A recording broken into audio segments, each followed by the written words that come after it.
Where was I 11 years ago? Yeah, where were you 11 years ago? Probably in high school. Carol Wayne made people all over America laugh on The Tonight Show in more than 100 episodes, but in January 1985, someone found her dead in shallow water just 4 feet deep in Mexico, and she didn't know how to swim. The man she was with left the country the very next morning, taking both of their suitcases, and he never told anyone she was missing. The autopsy left more questions than it answered, and when people started looking into her last few years, they found out about money troubles, addiction problems, and a guy who had been connected to another strange death 16 years before. This is the story Johnny Carson never wanted people in America to hear about. Carol Marie Wayne was born on September 6, 1942, in Chicago, Illinois. Right from the beginning, her life seemed headed toward being in the spotlight. Show business wasn't some distant dream in her family. It was already all around her. So when she was 10 years old, she started skating on ice with her sister Nina. And things clicked really quickly. They weren't just skating for fun anymore. They were learning perfect timing, how to trust each other completely, and how to stay brave. Because in pair skating, you have to give yourself fully to the move and trust that the other person will catch you. As time went on, their tricks got more dangerous. The lifts went higher, the spins got faster, and by the time she was 13, they were already doing paid professional shows. That meant they were still kids, but living the life of performers.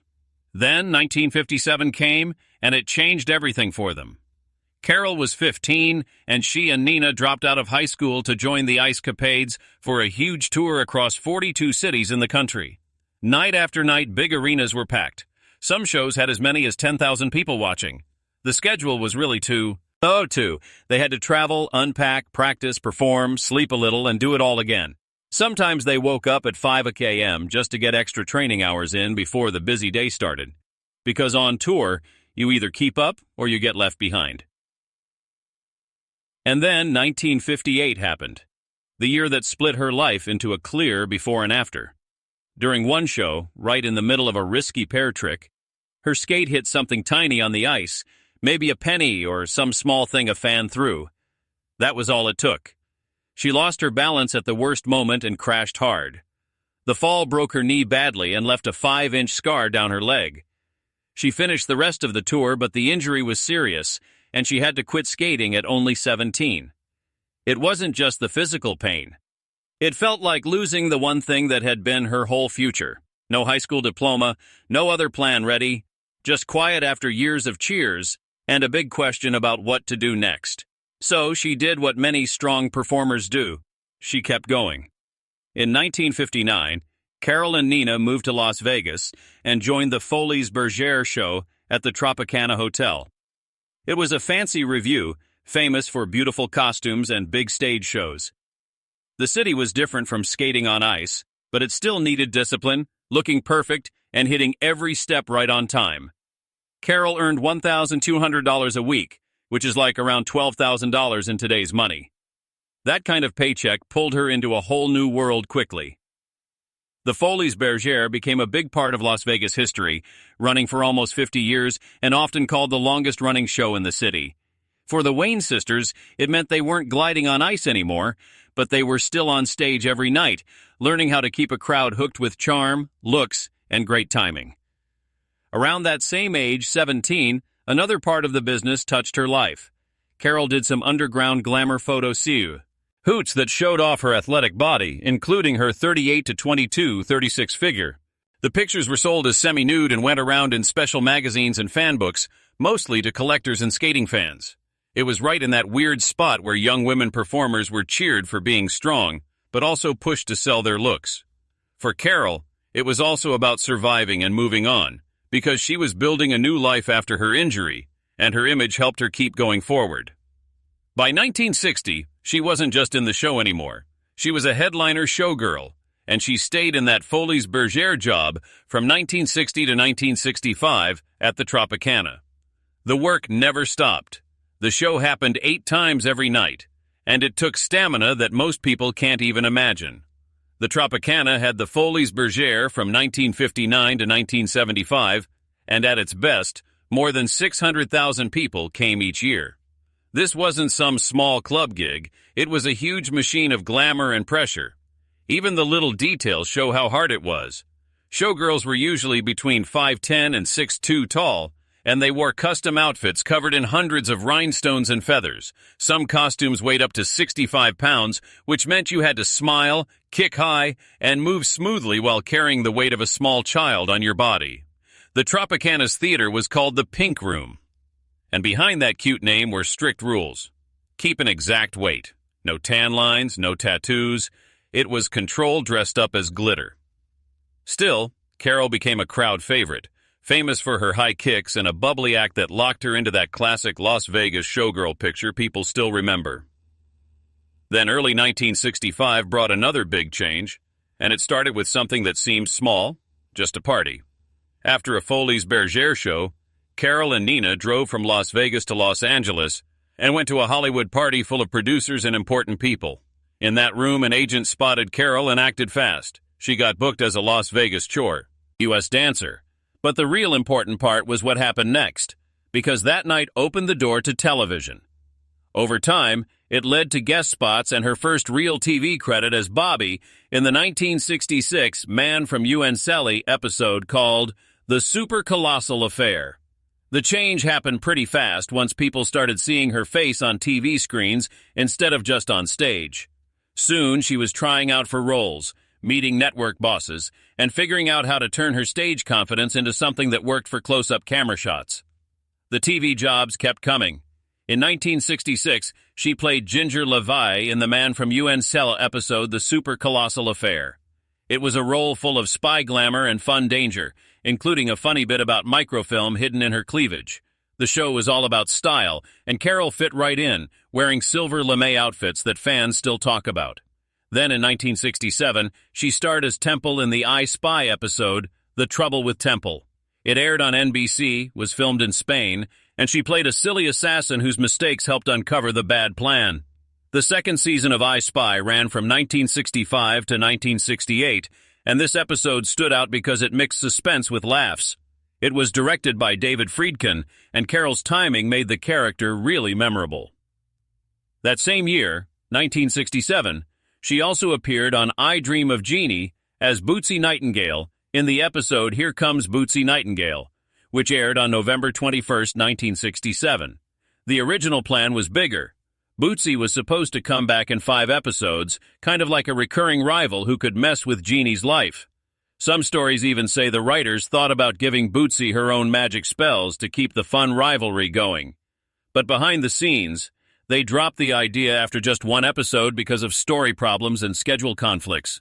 On screen, Bootsy's visit still caused a lot of chaos, with Tony taking her to a charity event, Jeannie getting jealous, and everything turning into funny wardrobe messes. Carol's physical comedy was so big and bold that she almost stole the show from Barbara Eden, which wasn't easy for a guest star. By 1969, she appeared on Bewitched in the episode A Bunny for Tabitha, playing Bunny, a rabbit turned into a cocktail waitress bunny. That quick appearance became famous not just for the joke, but for the trouble making it. Carol was scared of furry costumes, and wearing it made her nervous. It took 12 tries to get the scene right because she was uncomfortable the whole time. The episode was shot at Desilu Studios in Hollywood, and fans remember it as one of those weird guest roles that sticks with you. Later, people looked back at stories like this and linked them to her other fears, including her fear of water, which sadly played a part in how her life ended. As the 1970s started, she worked even harder in comedy and variety shows. In 1970, she did several sketches on The Red Skelton Show, playing both an NBC tour guide and a chambermaid, and her made-up lines on the spot became legendary. She was quick, brave, and full of surprises. Skelton liked her so much that he asked her back personally for 6 more sketches the next season. In one part, her improv made Skelton laugh so hard he broke character, which didn't happen often, and it helped prove she could shine even next to a big star. Those were also the last seasons before the show got canceled in 1971, so her timing was perfect. She brought fresh energy right when the show needed it.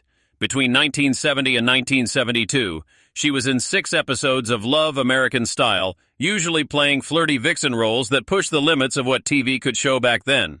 One episode in 1971 had a blind date scene where Spill showed lace linge. Ray on camera, and it caused complaints from some groups that went all the way to ABC bosses in Burbank. But the fuss actually helped. Ratings went up, and the scene got replayed in later reruns and special clips, making it part of her famous image. And in September 1971, she appeared on The Bold Ones, The Lawyers as Christy Mullins, a witness who had to act out a motel meeting with suggestive hip moves that surprised a lot of viewers. Some TV stations even added a warning for parents, and newspapers wondered if TV was getting too grown up. Carol Wayne walked onto the Tonight Show stage on February 26, 1967, super nervous, with almost 20 million people watching at home. She said hi to Johnny Carson, tried to get comfortable, and then accidentally spilled tea right onto her lap. The studio went quiet for a second, then everyone burst out laughing. That little mishap did more than any planned joke could. In that moment, the clumsy blonde character was born. It wasn't something she practiced, it just happened. And somehow it was perfect. The audience loved her for it. Carson loved it too. Even when things went wrong, she smiled, bounced back, and went with it. The famous Tea Time movie sketches were still a ways off. But that spill quietly set everything up. It made way for the matinee lady character and made her seem real in a late-night world that usually felt too perfect and fake. As time went by, that early charm turned into something huge. In 1971, the Art Fern Tea Time movie sketches finally started, and Carol Wayne became a regular part of them. Night after night, she said more than 100 flirty lines full of hidden meanings, throwing out things like "holy smokes," while Johnny Carson acted like he didn't notice her tight sweaters and soft voice. The jokes were right on the edge for that time, and that's exactly why people couldn't stop watching. By 1973, their teamwork was so good that one episode caused a big stir on TV. During her lines, a button on her top popped open on live TV. The audience went wild. The clip got banned from reruns later, but it still spread anyway. Bootleg tapes got passed around, turning it into a legend and giving her a strong fan following that just kept growing. By 1975, she was more popular than ever. The Tea Time movie sketches were something everyone had to watch, and the gags got even bolder. They put hidden buzzing chairs under her seat, making her give planned, surprised gasps that had the crowd laughing hard. Nothing was by accident. Every bit was thought out, every reaction planned. The reward was huge. Around 15,000 fan letters came in every week, most just for her. She wasn't just on the show anymore. She was why a lot of people tuned in. Those sketches became some of the most famous moments in Tonight Show history, and Carol Wayne was right in the middle of them. Her interviews had the same fun energy. During one of her 38 appearances on April 30th, 1974, she casually said she bred Andalusian horses while naked in the stables. The crowd cheered and clapped for almost 2 minutes. It was shocking, funny, and totally out of nowhere. That was her strength. She mixed personal stories with jokes so smoothly you couldn't tell where one stopped and the other started. That moment became another classic Tonight Show story, showing she was brave and totally in charge of how people saw her. Outside late-night TV, she was everywhere. In 1974, she became a regular on the game show Celebrity Sweepstakes, hosted by Jim McCrell. Over 2 years, she won an amazing $50,000 in prizes, including a brand-new Corvette. Then came the funny twist everyone remembers. She crashed the Corvette on her very first drive, wrecking it completely before even leaving the studio parking lot. The story hit the air. And she joked about it on air, saying she was better at picking winners than driving them. The show did great while she was on it, thanks to her unpredictable fun and the excitement she brought every time. Other game shows kept asking her to come on, like Man Trap and Hollywood Squares. She was perfect for them. On Hollywood Squares, she said one of the boldest jokes of the time aimed at Paul Lynde. So spicy, the network had to bleep it. The crowd reaction couldn't be silenced. Ratings shot up 30% for that episode, and the moment became a classic, replayed, and talked about long after the beep. Movie roles followed the same style. In 1967, she made her film debut in Gun, playing a sexy femme fatale opposite Steve McQueen. A poolside scene with her slow walk in a bikini worried people so much that almost 2 minutes got cut for being too hot. Instead of hurting the movie, the cuts just made it more talked about. The next year in the party, a champagne spill made her dress see-through. It was cut from theaters but showed up later in an uncut version, becoming a big deal years later and adding to her mysterious charm. She jumped into comedy without holding back. In 1979, Scavenger Hunt gave her a nurse role full of crazy visual jokes and made-up reactions that tested the movie's rating. Critics grumbled, crowds laughed, and her scenes were the ones people remembered most. It was always the same. She took chances, and people never forgot her for it. From 1967 through 1984, Carol Wayne appeared more than 100 times on The Tonight Show as the matinee lady. By the early 1970s, she was so linked to Carson that some people called her his unofficial queen of late night. Polls from back then showed almost everyone in America knew Carson, and she was his most known sketch partner. When NBC cut the show from 90 minutes to 60 in 1980, her sketches were some of the first things dropped Souse. It quietly ended her biggest time, but not her lasting effect. Live TV kept giving her surprise moments. On November 16, 1973, while performing Delta Dawn on the Midnight Special, the seams of her sequin dress ripped mid-dance. Cameras rushed to adjust. The audience gasped. She laughed and kept going. The clip got shown everywhere and brought another wave of attention. In 1974, she appeared on Emergency as a Playboy centerfold rescued from a fire. The episode got 12 million viewers and more than 5,000 complaints. Still, it was one of the season's top-rated shows. In 1981, on The Fall Guy, a stunt made padding fall from her outfit in slow motion, showing hidden diamonds for the story. The moment wasn't planned, but it was unforgettable, seen by 14.5 million people. Even toward the end, she kept going strong. In 1980, she did a sexy bump and grind dance behind Carson's desk during tea time sketches. Ratings jumped 25% in a month. Some stations wouldn't air it. Others couldn't stop buzzing about it. And in 1974 on Medical Center, she did a scene so steamy it needed 20 reshoots to get just right. It aired to over 15 million viewers and was called one of the hottest moments on network TV that year. Carol Wayne entered the 1980s with a name everyone recognized, but also carrying hidden struggles most people never saw. For years, fans just thought of her as Johnny Carson's fun matinee lady in the Art Fern sketches. That picture stuck to her, even as her real life got tougher. By the time she got more movie roles, she had already gone through 2 failed marriages, a long battle with addiction, and money worries that were getting worse fast. So when she showed up in films like Savannah Smiles in 1982, then Surf 2 in 1984, and Heartbreakers in 1984, it wasn't just some late jobs. It felt like her fighting to show she was still okay, even when everything felt shaky. In Savannah Smiles, she played Doreen, the Drew. N.K. Ant caught in a custody fight around the little girl in the story. One scene really stayed with people, a blackout striptease that was funny at first but then felt sad. The sound effects from Michael Winslow made every slip hit harder. It was messy, funny for a moment, then heartbreaking again. That mix was important because it showed what Carol could really do when she got to be more than just a familiar TV face. Then in Surf 2 in 1984, she played Mrs. O. Finley, a surf widow in Wild Comedy.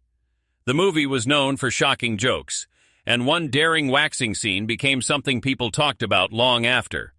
The film got a cult following on videotapes, and her parts kept getting pointed out because she went all in, even when the script was silly. And that brave energy was part of why she stayed in people's minds. But the role that hit deepest was Candy in Heartbreakers in 1984. By then, the cute typecast wasn't helping her much anymore. So this part was big. It let her show real emotions instead of just being the joke.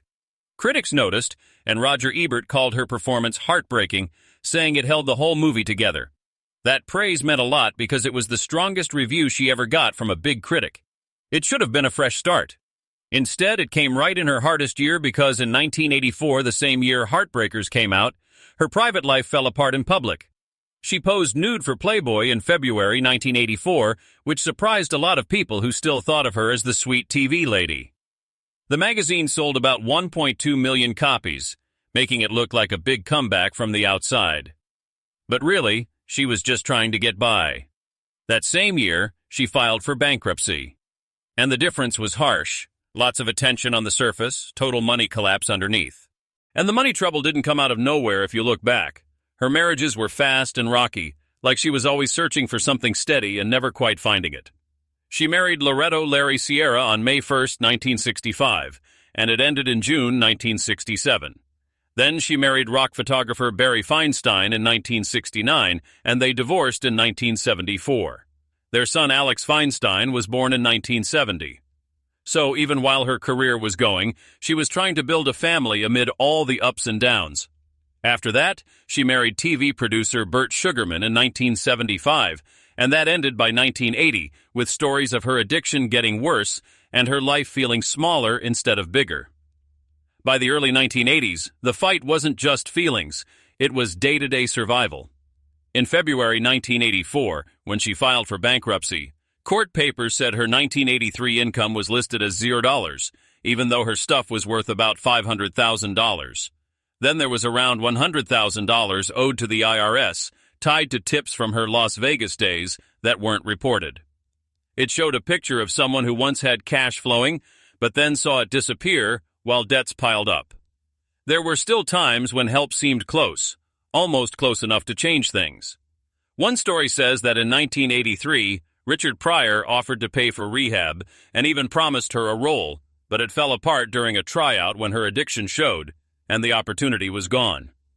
So she kept pushing the only way she knew, taking jobs when they came, hoping for the next break, staying in the public eye long enough for another chance. Then January 1985 came, and the story turned darkest. Carol went to Mexico and stayed at the Las Brisas Resort in Manzanillo, Colima, with her companion Edward Durston. Reports say they fought after he agreed to move to the cheaper Playa de Santiago hotel, and she was mad, calling it a dump. Witnesses saw her walk away alone around 8:30 p.m. on January 10th, looking upset. And after that, things got weird quickly. He didn't go after her. He didn't report her missing. Instead, he checked into another hotel and headed to the airport the next morning with both their suitcases, telling airline workers she would get her bags later. No one filed a missing person report. Then on January 13th, a fisherman found her body in Santiago Bay in water about 4 feet deep, fully dressed with no clear signs of a struggle. The details just made people more uneasy. She was known to have a big fear of water her whole life and couldn't swim, yet she ended up in the ocean. Autopsy reports said there were no drugs or alcohol in her body. There were also no bruises, cuts, or scrapes that clearly showed a fight. Some reports even said there was little or no water in her lungs, even though the official cause was drowning. And those kinds of mismatches are the things that keep people wondering forever. Estimates said her body had been in the water about 36 to 48 hours, which matched the time she was gone. And still, the whole thing didn't feel right. After she died, another detail fed the rumors. Her ex-husband Barry Feinstein reportedly had a double indemnity life insurance policy, and some stories say it paid out $1 million since the death was ruled an accident. People noticed how recent her bankruptcy was, and that made the whispers louder, even though officials said there was no proof of anything wrong. The cremation happened fast, and for many people watching, that made the case feel even less trustworthy. Durston's name also had old shadows attached. One story that gets told a lot connects him to the death of Diane Linkletter in 1969. And arguments about drugs not matching the autopsy have gone on for years. Whether those links are just chance or something worse, the thing people point to is simple. He was there, then he left, and questions remained. Back in the United States, her being gone hit hard in the one place where millions had seen her for years. On The Tonight Show, she had been in over 100 Art Fern sketches from 1971 to 1984. And when she died in January 1985, Johnny Carson reportedly stopped doing the character for almost a year. Trying to replace her never felt the same, because what she brought wasn't just looks or lines. It was rhythm. It was presence. And once it was gone, the empty spot was obvious. That's what makes looking back at her later years feel so sad now.